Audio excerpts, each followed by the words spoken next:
keluarganya, semua para sahabatnya, dan umatnya yang setia hingga hari kiamat.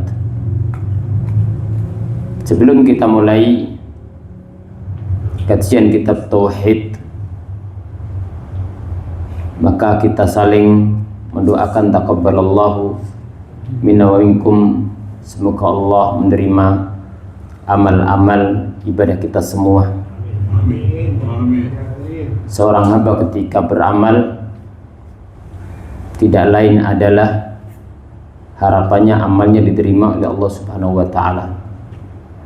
Itu terwujud dengan kita usaha memperbaiki niat kita, usaha memperbaiki cara kita, lalu kita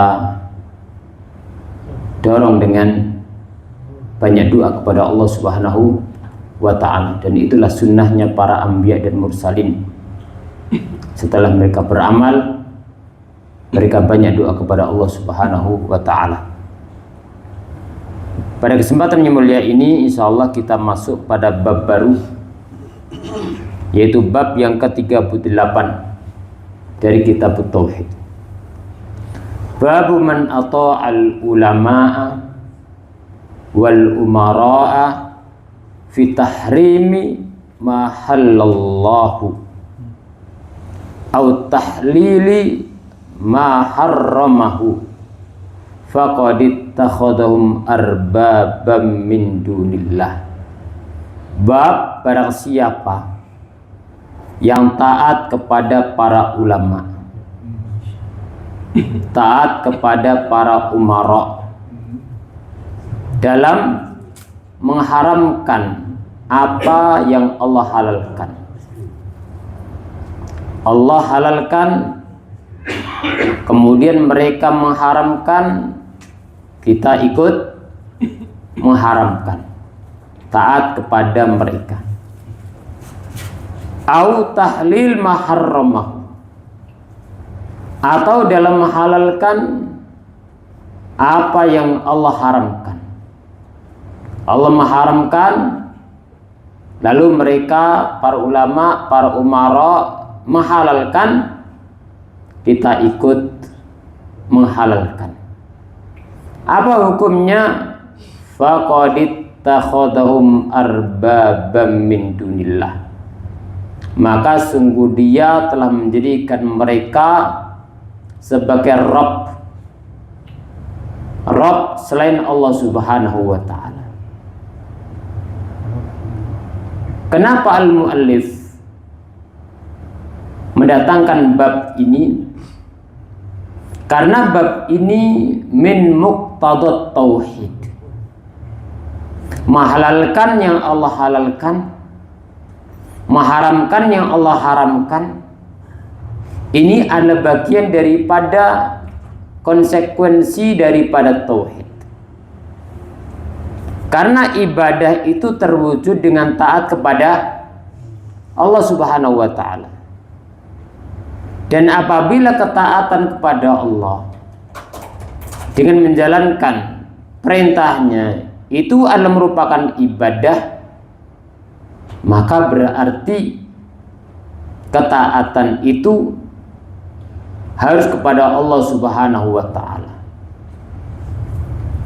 Ketika Allah menghalalkan, kewajiban kita adalah meyakini itu halal dan kita katakan itu halal. Ketika Allah mengharamkan, kewajiban kita adalah meyakini itu adalah haram dan kita katakan itu adalah haram.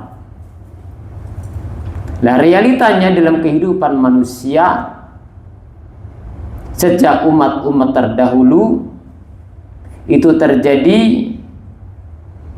hal yang berseberangan dengan akidah dan pembahasan ini. Ketika orang dimuliakan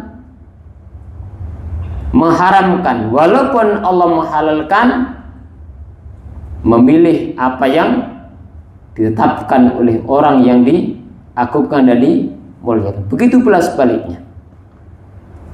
Nah, berkaitan dengan taat kepada para ulama dan umara, yang berkaitan dengan kemaksiatan kepada Allah, maka ini ada 3 perincian. Ini ada 3 perincian. Yang pertama, hukumnya adalah kufur akbar. Hukumnya adalah kufur akbar. Kapan itu? An yutabi'ahum radiyan biqaulihim muqaddiman lahu sakhitan li hukmillah. Apabila seorang mengikuti mereka ketika mereka mengharamkan yang Allah halalkan, mereka mengharamkan dengan ridho, dengan ucapan mereka, mendahulukan ucapan mereka atas firman Allah, atas sabda Nabi Shallallahu Alaihi Wasallam. Begitu pula ketika mereka menghalalkan yang Allah haramkan, mengikuti mereka, ridho, mendahulukan ucapan manusia, dan sakhitan li hukmillah, dia benci terhadap hukumnya Allah Subhanahu wa taala. Fa kullu man kariha ma anzalallah kafara. Dan setiap orang yang benci terhadap yang Allah turunkan, maka dia adalah kafir. Ini kaidah umum. Ini adalah kaidah umum, bukan vonis individu. Berbeda antara hukum umum dengan hukum khusus. Berbeda antara hukum umum dengan vonis individu. Wa kadzalika law taqada anna hukmahu musawil hukmillah au afdal minhu. Begitu pula apabila seorang meyakini hukum mereka lebih utama daripada hukum Allah atau sama dengan hukum Allah, diyakini itu, maka jatuhnya adalah pada kufur besar. Karena ini tidak sekedar dia melakukan dengan perbuatan, tapi ada unsur ridho, ada keyakinan, ada i'tiqad dalam hatinya. Maka jatuhnya pada kufur besar. Yang kedua, kufrun asghar wa khatahu azim, yaitu hukumnya kufur saghir, asghar. Dan ini sangat berbahaya. Yushiku an yaqafil kufril akbar. Hampir-hampir dia jatuh pada kufur besar, sangat bahaya. Bisa membawa kepada, dikhawatirkan membawa pada kufur akbar. Kapan itu? An yutabi'um radiyan bi hukmillah, aliman bi annahu amsalu wa aslah lil biladi wal ibad. Seorang mengikuti mereka, ridho dengan hukum Allah. Jadi mereka mengikuti mereka, tapi ridha dengan hukum Allah. Dan dia memahami, meyakini hukum Allah adalah lebih bagus, lebih bermaslahat bagi para hamba dan negeri. Dia meyakini itu. Walakin lihawan, akan tapi kenapa dia taat kepada ulama atau umara dalam masalah maksud kepada Allah? Bukan karena benci kepada hukum Allah, bukan, tapi karena hawa nafsu. Karena hawa nafsu, ikhtarahu, sehingga dia milih selain hukum Allah daripada hukum Allah Subhanahu wa taala. Dia tidak menentang hukum Allah, dia meyakini hukum Allah terbaik, paling bermaslahat, tapi dia melakukan hal itu karena ada hawa nafsu. Wa idza tata'a bihi kan yurida wadhifatan, seperti seorang melakukan itu karena dia ingin dunia, ingin suatu pekerjaan, intinya ingin dunia, bukan karena benci kepada syariat, tapi karena hawa nafsu ingin dunia. Maka jatuhnya pada kufur asghar. Wa idza qtada bi haqqi muslimin yakunu zaliman, dan apabila dalam mendahulukan selain hukum Allah, walaupun dia meyakini hukum Allah terbaik, dia memilih selain hukum Allah, dan dia meyakini hukum Allah terbaik, dan dia mengambil hak seorang muslim. Ada percecokan dia dengan orang lain. Dia tahu itu bukan milik dia, tapi dia menempuh untuk mengambilnya dengan mencari jalan yang tidak syar'i. Maka di samping dia jatuh pada kufur asghar, maka dia adalah telah melakukan perbuatan kezaliman. Ini perincian yang kedua. Jadi beda antara pertama yang kedua. Yang pertama adalah ada i'tiqadi, keyakinan. Adapun yang kedua adalah amali. Dia tetap meyakini hukum Allah terbaik.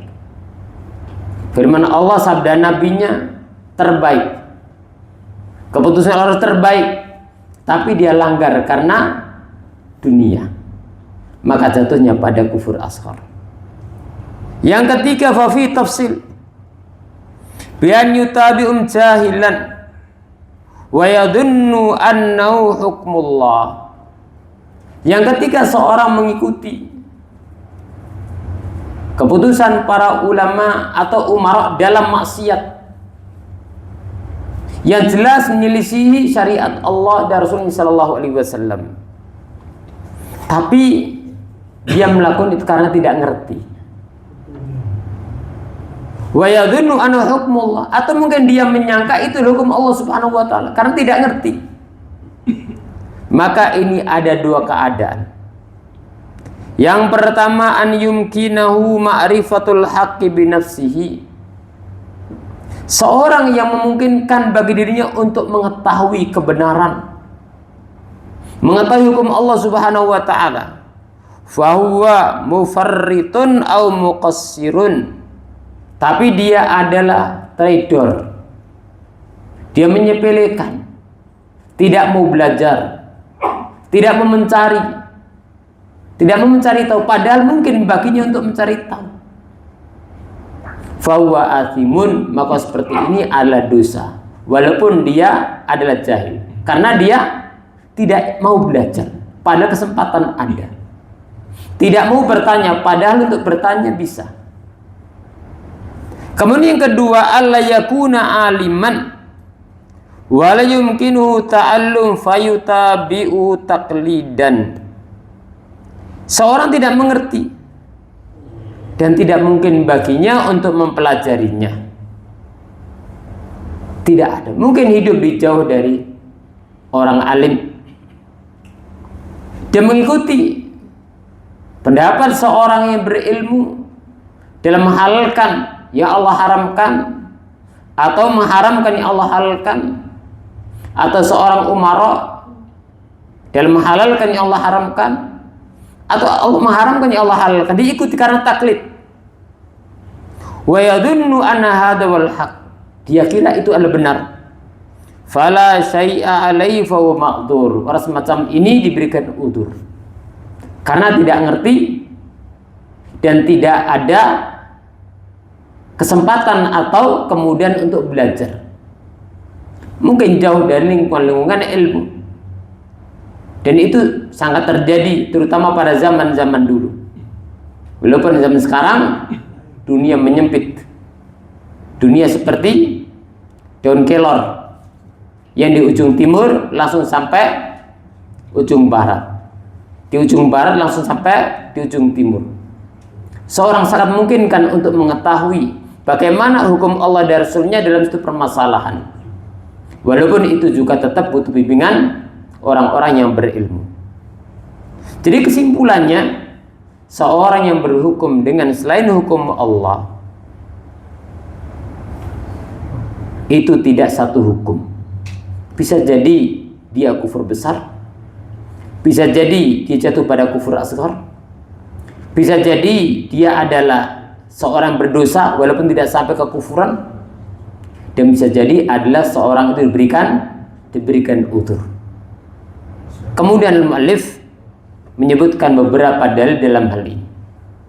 Yang pertama, qala Ibnu Abbas, Abdullah Ibnu Abbas radhiyallahu anhuma, yusiku an tanzila alaikum hijaratun minas sama. Aqulu qala Rasulullah sallallahu alaihi wasallam wa taquluna qala Abu Bakrin wa Umar. Hampir-hampir akan turun hujan batu dari langit. Ini ada sebuah ancaman, mengkhawatirkan akan datangnya suatu musibah. Kenapa?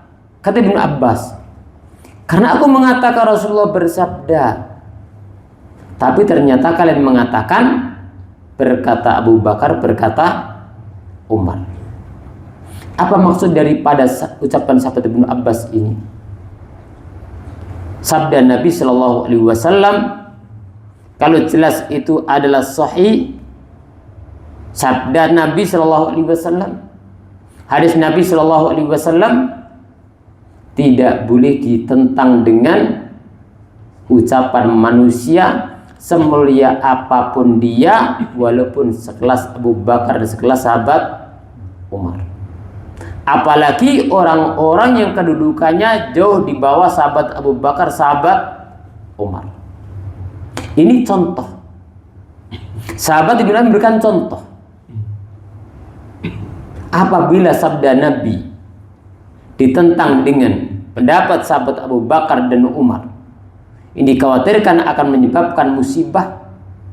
Lalu bagaimana apabila ayat Allah, hadis Nabi Shallallahu Alaihi Wasallam jelas itu adalah firman Allah, jelas itu hadis Nabi Shallallahu Alaihi Wasallam, dan kandungannya juga jelas, lalu kita tolak karena pendapat manusia. Oleh karena itu, pendapat para ulama itu adalah sangat dibutuhkan bagi orang belajar ilmu. Tapi pendapat mereka itu bukan dalil, tapi pendapat mereka adalah sarana untuk memahami dalil. Apabila ternyata dalam kasus tertentu ternyata tidak cocok dengan Al-Quran dan Sunnah, karena sebab-sebab tertentu, mungkin karena saat itu dia berpendapat tidak sampai padanya hadis, sehingga dia berpendapat dengan dalil-dalil umum adalah ada nas. Dia pakai analogi, padahal ada nas, atau yang lainnya dari sebab-sebab terjadinya perselisihan antara para ulama. Maka ternyata ada hadis masalah ini. Seorang muslim mau tidak mau harus mengambil dan mendahulukan sabda Nabi Shallallahu Alaihi Wasallam. Dan itulah yang dipesan para imam, dipesan para imam, Al-Imam Abu Hanifah, Al-Imam Malik, Al-Imam Syafi'i, Imam Ahmad, semua berpesan, idza sahal hadits fa huwa madhhabi. Apabila ada hadis yang sahih, maka itulah pendapatku. Imam Syafi'i juga mengatakan, man istabana lahu sunnatu Rasulullah sallallahu alaihi wasallam fala yada'aha liqauli ahadin kaidan mangkan. Apabila telah jelas baginya sunnah Nabi sallallahu alaihi wasallam, maka tidak boleh bagi seorang untuk meninggalkannya karena ucapan seorang siapapun dia. Ucapan Ibnu Abbas mengabarkan kepada kita, kemudian ucapan Imam Syafi'i tadi menjelaskan kepada kita pentingnya ta'zimus sunnah, pentingnya mengagungkan sunnah Nabi Shallallahu Alaihi Wasallam, mengagungkan firman Allah, sabda Nabi Shallallahu Alaihi Wasallam. Wa qala Ahmad ibn Hanbal rahimahullahu ta'ala, ajibtu liqaumin araful isnada wa sihhatahu yadhabuna ila ra'yi Sufyan. Aku heran terhadap suatu kaum, mereka telah mengetahui suatu isnad hadis, jalur periwayatan. Mereka tahu sahihnya suatu hadis, tapi ternyata mereka berpendapat mengambil pendapatnya Sufyan Ats-Tsauri. Ucapan Imam Ahmad ini senada dengan ucapan sahabat Ibnu Abbas. Sahabat Ibnu Abbas mencontohkan seorang yang menentang sabda Nabi dengan ucapan sahabat Abu Bakar dan Umar. Sedangkan Imam Ahmad bin Hanbal rahimahullah ta'ala mencontohkan seorang yang menentang hadis Nabi Shallallahu Alaihi Wasallam dengan pendapat Sufyan. Ini menunjukkan bagaimana para sahabat, para imam, mereka sangat mengagungkan firman Allah, sabda Nabi Shallallahu Alaihi Wasallam. Ya ayyuhalladzina amanu la tuqaddimu baina yadayillahi wa rasuli. Wahai orang beriman, jangan mendahului Allah dan Rasulnya. La tuqaddimu baina yadayillahi wa rasuli. Kemudian Imam Ahmad menyebutkan firman Allah Subhanahu wa taala, wallahu taala yaqul, falyahdharil ladzina yukhalifuna an amrihi an tusibahum fitnatun aw tusibahum adzabun alim. Hendaknya orang-orang yang menyelisihi perintah Nabi Shallallahu Alaihi Wasallam, hendaknya mereka takut dari apa? Antusibum fitnah, akan tertimpa fitnah. Maka menyelisihi hadis Nabi Shallallahu Alaihi Wasallam adalah sebab terjadinya fitnah. Apa itu fitnah? Nanti akan jelaskan. Yang kedua, autusibahum adzabun alim, atau akan menimpa kepada mereka azab yang pedih. Atadri mal fitnah? Kata Imam Ahmad, tahukah engkau apa itu fitnah? Qal al fitnatu asyirku. Yang dimana fitnah adalah kesyirikan, kekufuran. Artinya apa? Orang yang mendahulukan pendapat manusia atau keputusan manusia, padahal itu jelas menyelisihi syariat Allah dan Rasulnya Shallallahu Alaihi Wasallam, bisa menjadikan seorang jatuh dalam fitnah, yaitu kekufuran dan kesyirikan. Kapan itu? Dalam perincian tadi, apabila dia meyakini sebagai tadayunan, diyakini sebagai bagian daripada agama, diyakini bahwasanya selain keputusan Allah, selain petunjuk Allah dan Rasulnya, itu lebih baik daripada petunjuk Allah dan Rasulullah SAW, maka jatuh pada kekufuran. Au yusibahum adzabun alim, diancam dengan azab yang pedih apabila dia mengamalkan itu adalah karena hawa nafsu, karena duniawi, maka dua-duanya adalah dikhawatirkan terjadi hukuman dari Allah Subhanahu wa taala.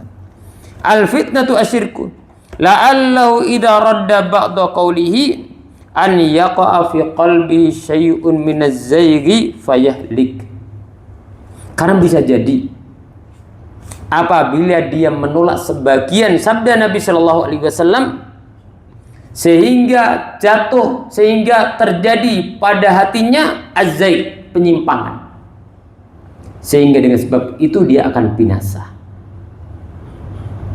Maka Imam Ahmad rahimahullah ta'ala ketika menyebutkan akan bahaya mendahulukan ucapan manusia dibanding firman Allah, dibanding sabda Nabi Shallallahu Alaihi Wasallam, mengkhawatirkan terjadi fitnah, belum menyebutkan dalil dari Al-Quranul Karim bahwasanya itu bisa menyebabkan terjadinya fitnah, yaitu asyirk, dan bisa menyebabkan jatuhnya hukuman Allah Subhanahu wa taala. Dan makna fitnah bermacam-macam. Terkadang fitnah artinya adalah yaitu suatu terjadi antara manusia, tapi tidak sedikit disebutkan dalam nas-nas fitnah artinya adalah asyirku. Seperti al-fitnatu asaddu minal qatl. Itu bukan fitnah sama manusia, tapi adalah asyirku billah atau al-kufru billah, sehingga lebih tinggi daripada pembunuhan. Kemudian Al-Mu'allif menyebutkan dalil yang ketiga, an Adi bin Hatim Annahu sami'a an-nabi sallallahu alaihi wasallam yaqra' hadhihi al-ayah. Dari Adi bin Hatim. Ini dahulunya adalah seorang Yahudi. Dia mendengar Nabi sallallahu alaihi wasallam membaca ayat berikut. Ittakhadhu ahbarahum wa ruhbanahum arbabam min dunillah. Mereka orang-orang Yahudi, mereka menjadikan ahbar mereka, ulama-ulama mereka, ahli ilmu mereka, wa ruhbanahum ahli ibadah mereka, arbabam min dunillah, rob Tuhan selain Allah subhanahu wa ta'ala. Apa kata Adi bin Hatim ketika mendengar ayat ini? Faqultu lahu inna lasna na'budu wa Rasulullah. Kami enggak nyembah mereka. Kami enggak nyembah ahbar ahli ilmu kami dari ulama Yahudi. Kami juga enggak nyembah ruhban ahli ibadah di antara kami. Dikira sama Adi bin Hatim ibadah itu bentuknya sujud dan ruku. Doa ketika terjadi musibah, minta, walaupun terjadi pada manusia. Dia mengatakan innalas na'budu, kami enggak nyembah mereka, kami enggak sujud pada mereka, kami enggak ruku pada mereka. Qal, apa jawab Nabi sallallahu alaihi wasallam? Alaysa yuharrimuna ma ahallallah fatuharrimunahu. Bukanlah mereka mengharamkan yang Allah halalkan, lalu kalian juga mengharamkan. Jadi tatkala ulama-ulama mereka, ahli ibadah mereka, mungkin mereka mengharamkan yang Allah halalkan, ikut siapa mereka? Mereka ikut ulama mereka, ikut ahli ibadah di antara mereka, menjauh dari hukum Allah subhanahu wa ta'ala. Allah menghalalkan badan. Tatkala ulama mereka yang diagungkan, ahli ibadah mereka mengharamkan, ikut mengharamkan. Ini menunjukkan tidak ada ta'zim dalam hati mereka kepada Allah. Yang adanya ada ta'zim kepada manusia. Sehingga tahlil dan tahrim, penghalalan pengharam yang itu adalah hak Allah subhanahu wa ta'ala, ternyata diberikan kepada selain Allah subhanahu wa ta'ala. Wa yuhilluna ma harramallah fatuhillunahu. Bukanlah mereka itu menghalalkan yang Allah haramkan, lalu kalian ikut menghalalkan. Apa jawaban Adi bin Hatim? Fakultu bala. Maka menjawab, kalau itu betul, itu kita lakukan. Faqal, apa jawab Nabi sallallahu alaihi wasallam? Fatilka ibadatuhum. Maka itulah namanya ibadah kepada arhab dan ahbar dan ruhban. Itulah ibadah kepada ahli-ahli ilmu mereka dan ahli ibadah di antara mereka. Maka rawahu Ahmad wa Tirmidzi wa hasanah. Maka dalam hadis ini menunjukkan kepada kita bagaimana Nabi Shallallahu Alaihi Wasallam menafsirkan ayat tadi, dan ini penafsiran yang paling kuat. Al-Quran ditafsirkan dengan Al-Quran, kemudian yang kedua Al-Quran ditafsirkan dengan hadis Nabi Shallallahu Alaihi Wasallam, karena Allah memberikan hak kepada nabinya untuk menjelaskan Al-Quran. Wa anzalna ilaika dzikra litubayyina linnas ma nuzila ilaihim. Dan sungguh menurunkan kepada Muhammad dzikra Al-Quran akan menjelaskan kepada manusia. Beliau menjelaskan dengan perbuatannya, beliau juga menjelaskan dengan sabda-sabdanya, dan beliau menjelaskan dengan ketetapan-ketetapannya. Faedah yang kedua adalah tahlil tahrim doa Allah subhanahu wa ta'ala. Adapun selain yang bersumber dari Allah dan Rasulnya, kewajiban manusia adalah mengikuti yang datang dari Allah dan Rasulnya sallallahu alaihi wasallam. Ya ayyuhalladzina amanu atiullaha wa ati'ur rasula wa ulil amri minkum. Wahai orang beriman, taatilah Allah, taatilah Rasul, dan ulil amri di antara kalian. Ulil amri bisa masuk para ulama dalam masalah agama, dan ulil amri bisa masuk penguasa. Di sini Allah memerintahkan taat kepada Allah dengan menggunakan kata kerja ati'u, taatilah Allah, menunjukkan ketaatan kepada Allah mutlak. Ketika Allah perintahkan untuk taat kepada Rasul, Allah juga menggunakan kata kerja fi'il, wa ati'ur rasul, taatilah Rasul sallallahu alaihi wasallam. Tapi tatkala Allah perintahkan taat kepada ulil amri, Allah tidak menyebutkan kata ati'u, tapi langsung apa? Wa ulil amri minkum, menunjukkan taat kepada Allah adalah mutlaqah, taat kepada Rasul adalah mutlaqah, sedangkan taat kepada ulil amri adalah muqayyadah, terikat dengan taat kepada Allah dan Rasulnya sallallahu alaihi wasallam. Disebutkan dalam hadis Bukhari, la ta'ata li makhluqin fi ma'siyatil khaliq. Tidak ada taat kepada makhluk dalam bermaksiat kepada al-khaliq, Allah subhanahu wa ta'ala. Kemudian hadis tadi menggambarkan kepada kita bagaimana kebiasaan orang Yahudi terdahulu. Mereka tidak mengagungkan wahyu Allah subhanahu wa ta'ala, akan tapi mereka mendahulukan pendapat-pendapat dan ucapan ahbar mereka dan ruhban, ahli ibadah mereka. Kemudian masyarul muslimin rahimakumullah, Al-Mu'allif menyebutkan beberapa masail, beberapa kandungan bab. Yang pertama, falyahdharil ladzina yukhalifuna an amri. Dengan mengerti bab ini, kita memahami tafsir firman Allah, hendaknya takut orang-orang yang menyelisihi perintah Nabi Shallallahu Alaihi Wasallam untuk terjadi fitnah atau datang padanya adab yang pedih. Maka ini larangan bagi kita untuk menyelisihi perintah Nabi Shallallahu Alaihi Wasallam, dan larangan mendahulukan siapapun orangnya di atas agama penjelasan sabda Nabi Muhammad Sallallahu Alaihi Wasallam.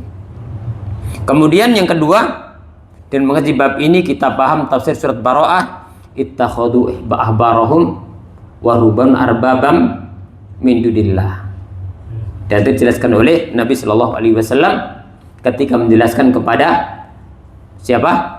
Sahabat Adi bin Hatim. Kemudian yang ketiga, at-tanbih ala ma'nal ibadah allati ankaraha Adi. Di sini ada penjelasan tentang ibadah yang diingkari oleh Adi bin Hatim. Dikira ibadah di sini adalah rukuk dan sujud.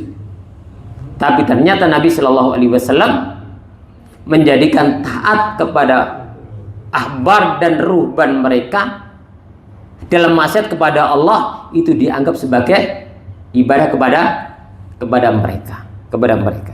Adapun perkara-perkara mubah, perkara duniawi secara asal adalah kepada orang-orang yang diberikan oleh Allah kedudukan adalah diperintahkan untuk mentaatinya.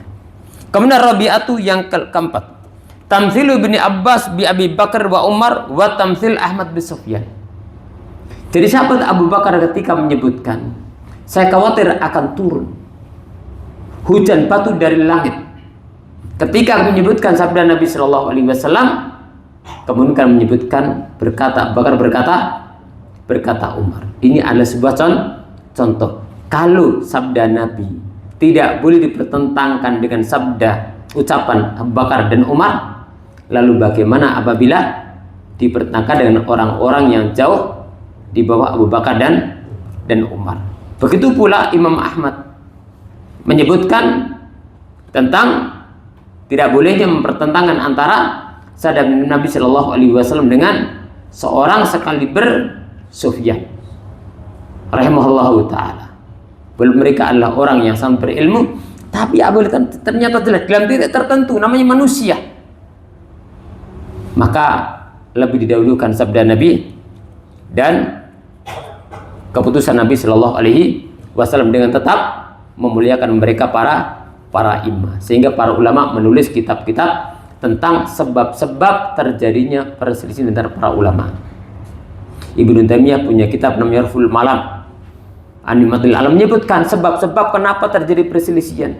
Bukan para imam itu sengaja berselisih, bukan mereka itu sengaja meninggalkan hadis, bukan. Tapi kadang-kadang sebabnya adalah ada hadis yang sampai padanya hadis lemah, kepada yang lainnya hadisnya adalah sahih, sehingga satunya menganggap hadis sahih, satunya karena menganggap lemah, dia mengambil dalil yang lainnya lebih umum, mengambil kias. Padahal tidak boleh mengambil kias kalau ada nas. Bisa jadi tidak sampai padanya hadis, yang lainnya sampai. Bisa jadi secara bahasa ini kemungkinan ada makna satu, ada makna dua, sehingga terjadi perbedaan. Tapi mereka sepakat kewajiban mengagungkan sabda Nabi Shallallahu Alaihi Wasallam. Dan apabila mereka merasa di sini ada hal yang ini bertentangan dengan al-haq, wahyu Allah, mereka tidak segan untuk rujuk. Maka terkadang sebagian para ulama itu dalam satu hal punya dua pendapat. Karena merasa apa? Yang pertama, ini pendapat saya lama, yang kurang tepat, ini menurut saya lebih tepat karena ada dalil dan dalil itu. Dan itulah manusia. Kemudian yang kelima, taghyirul ahwal ila hadil ghayah wa sara hatta sara indal aktsari ibadatur ruhban ya afdal a'mal. Kemudian keadaannya lebih parah lagi, kata beliau, sehingga menurut kebanyakan orang ibadah kepada ruhban maksudnya adalah menerima pendapat mereka secara mutlak, benar atau salah, ini dianggap sebagai amal yang paling utama. Seperti ini maka ini parah. Benar salah, hak batil harus diambil, karena ini orang mulia. Padahal kemuliaan seorang itu kemuliaan dan kita harus muliakan, tapi tidak harus kemudian kita mengambil dalam poin tertentu yang dia salah. Kemuliaan seorang tidak harus apa? Melegalkan ketika terjadi kesalahan. Dan ketika mereka terjadi kesalahan, tidak mengharuskan meruntuhkan kemuliaan mereka. Maka kita pertengahan. Tidak setiap melihat kesalahan lalu kita jatuhkan martabatnya, tidak. Yang hak kita ambil, ketika terjadi ada kesalahan kita tidak ambil, tapi tetap kita posisikan sebagai orang yang dimuliakan ketika mereka adalah orang yang diberikan oleh Allah Subhanahu wa taala kemuliaan ilmu. Wa tasmitu wilayah atau walayah, mengambil pendapat rohban al-ibadah tertentu, diambil secara mutlak. Ini suatu yang ibadah yang mulia, ini adalah kewalian. Sebenarnya parah. Ini pokoknya benar salah wis pokoknya. Nah, ini repot. Ayat sampai hadis ayat mental, hadis mental. Kebal, ayat kebal, hadis. Maka ini adalah sampai dalam posisi yang sangat parah. Wa ibadatul ahbar yal ilmu wal fiqh. Kemudian berkaitan dengan orang yang berilmu juga demikian, berkaitan ilmu dan fikih. Mengambil pendapat mereka secara mutlak, benar atau salah, walaupun jelas bertentangan dengan nas umpama, tetap harus diambil. Maka ini adalah suatu yang sangat berat sekali. Ini sama dengan ibadah kepada mereka. Karena apa? Benar salah harus diambil. Kebal ayat, kebal hadis, apalagi kebal ijma umpama. Kemudian summa taghyira hal ila an ubida malaysa minas salihin. Setelah itu berubah lagi, lebih parah lagi. Tidak peduli orang itu soleh atau tidak soleh, yang penting orang ini kita muliakan, harus diambil benar atau salah, hak atau batil. Wa ubida tsani man huwa minal jahilin. Kemudian juga lebih parah lagi, yang awalnya itu kepada orang alim diikuti benar atau salah mutlak, berubah. Orang jahil akhirnya diperlakukan demikian juga. Orang yang kita muliakan walaupun kurang berilmu, benar atau salah kita ikuti. Nah ini keadaan lebih parah lagi.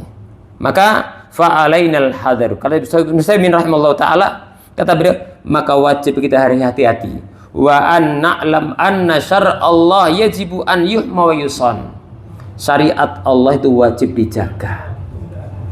Wa alla yuta ahadun fi tahlil ma harramallah au tahrir ma ahallallahu abadan, dan agar tidak ada seorang pun yang ditaati ketika menghalalkan yang Allah haramkan atau mengharamkan yang Allah halalkan. Kesimpulan bab ini saya menukil dari syarah kitab tauhid yang lain. Dalam bab ini kesimpulannya adalah anna tasyri'a wal amra kullahu lillahi ta'ala. Dalam masalah menetapkan syariat itu adalah hak siapa? Hak Allah Subhanahu wa ta'ala. Fawal muta'u bi itlaq. Allah lah yang ditaati secara mutlak. Wa kadzalika Rasulullah sallallahu alaihi wasallam. Demikian pula Nabi sallallahu alaihi wasallam. Wa ma adau fata'atu muqayyadatun mahdudat bi hududi syara'. Adapun selain Allah dan Rasulnya, maka ketaatan mereka adalah terikat. Terikat dengan apa? Terikat dengan batasan-batasan syariat. Ma'tiqadina annahum ghairu ma'sumin, dan kita pun meyakini selain Allah, selain Rasulnya sallallahu alaihi wasallam, mereka tidak terjaga dari kesalahan. Wa annal mizan wa syar'u, yang menjadi timbangan adalah syariat. Ya, tinggal kita perlu mengetahui mana hal-hal yang memang itu halal